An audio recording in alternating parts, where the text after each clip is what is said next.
ఒకరోజు శ్రీ మహావిష్ణువు గరుడు వాహనంపై శివుణ్ణి కలవడానికి కైలాసానికి వెళ్తాడు. అక్కడ గరుడిని బయట వెయిట్ చేయమని చెప్పి లోపలికి వెళ్ళాడు.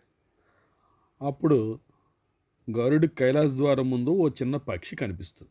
కానీ పక్కనున్న యమధర్మరాజు ఆ పక్షిని ఆశ్చర్యంగా చూస్తూ లోపలికి వెళ్తాడు.